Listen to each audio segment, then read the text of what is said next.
first time I met Rabea Massaad was completely random. It was almost as if it was just sort of supposed to happen. As I record it now, I had popped down to Guildfordshire in England to shoot some video content with my friend Captain Lee over at Andertons. These are my settings. I was holding a really informal Q&A at a reputable establishment called The Stoke, where they served pizzas. May his holy dusk protect us. I was sat outside on a table surrounded by lovely young men, one of whom was a man called Monty. He's a man now. Back then he was a tiny shred claw child. That's my setting. And I'll never forget Monty saying to me, man, there's a guy in that pub who serves pizzas and food and stuff. His name is Robia, and he's one of the best guitar players at the ACM. You should definitely go and talk to him. He's got an afro. So I walked into the pub primarily to order a pizza, and Robia took the order. And he recognised me from YouTube, where he had watched a video of me demonstrating one of the super amazing Nuno Bettencourt guitars from World Guitars in Hitchin. We chatted. I just had this massive gut feeling that we were going to work together, and I said to him, are you in a band? Do you want to do something? You know, let's meet up and jam. And he was like, yeah, man, totally cool. I've just moved to Guildford with a whole band, but the vocalist has left. And I was like, wait a minute, that's interesting. And we got together and called ourselves Dorje.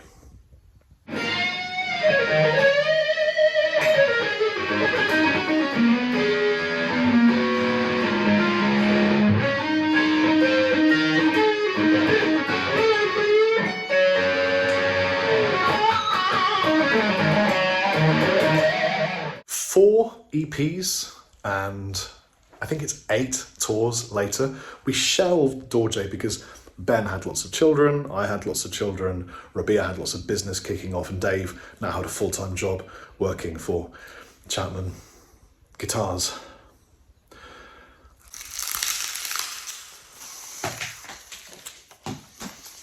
Up until the point that I had met Robia, I had gone through 4 guitar endorsement deals before I got to the point where I had Chapman guitars. I started with a brand called Vintage, really cool, from England, with the lemon drop guitar, and then the garlic. Gibson, very short amount of time. And then I moved to PRS and loved doing work with the UK distributor through Jeff, who's now sadly passed, from World Guitars in Hitchin. And then I moved to ESP when I was in Eternal Descent with Lexi Leon, and then ended up, without having any clue what was going to happen, with my own guitar company. So I went through these different brands that taught me more about the world, about the industry, helped me in lots of different ways, and developed me as an artist through this ladder of sort of climbing, not up and down, because, you know, these companies were all different kinds of companies, but it was an educational experience. And Robia never really had that, because he went from not having an endorsement to suddenly being endorsed by Chapman Guitars, and then with this sense of broness and loyalty, and we're all friends, kind of stayed, you know, for a long time. And we moved mountains together. But it's super important to let people grow and develop and feel free and do whatever they want. In fact, something that I say to all of the Chapman Guitars artists is, please feel free to play anything you would like, because I play guitars from PRS, Ibanez, Gibson, Fender. I'm brand agnostic. I think it's important to know that Chapman doesn't make a Strat, you know, Chapman doesn't make a Les Paul. We make Chapman guitars.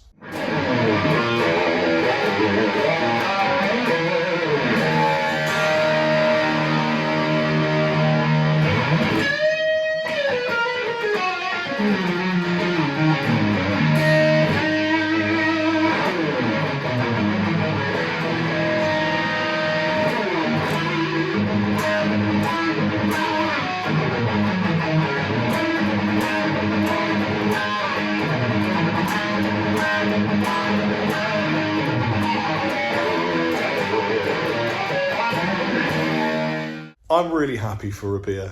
I'm almost kind of excited for Rabea because I know how it feels to have that freedom and then move to somewhere else that's just different. And I'm excited to see, you know, where he goes next and the awesome things he's going to create with whoever follows Chapman. And yeah, it's just nothing but love, good vibes, happiness, joy, and things, despite what you might read on the internet. Don't believe everything you read. I really loved the montage that he and John put together. I got a bit emotional watching that because some of those moments, you know, I met my wife at some of those gigs and, you know, before I had kids, kebab eating, dreadlock wearing nutcase. Anyway, I've got this guitar. A friend of mine called Mark made it. So this was originally an ML2 Pro, and he just took it and did all this stuff, and I was like, dude, this really is amazing. Tell me what you did. This neck pickup is from Bloodstone Guitar Works. It's a classic 60s Strat pickup in a kind of a P90 humbucker case. Of course, this is the fabled Seymour Duncan Invader, but he sprayed it matte black. His name is Matt too. And then made the bobbins red, which is something I thought would look super cool, and it really screams. He's hand sprayed the front and then put nitro finish on it, which is really beautiful. And then the back is this Pelham blue kind of color. I really love it when people take their Chapmans and personalize them, because for me, that's the greatest sign that that instrument has become part of that person's family. And I think that's super exciting. And in fact, when I find one that I really like, I often buy them. And I now have 4 Chapmans that I have purchased from people who have done work, and I've gone, I need to buy that from you, would that be okay? For like inspiration, do you know what I mean?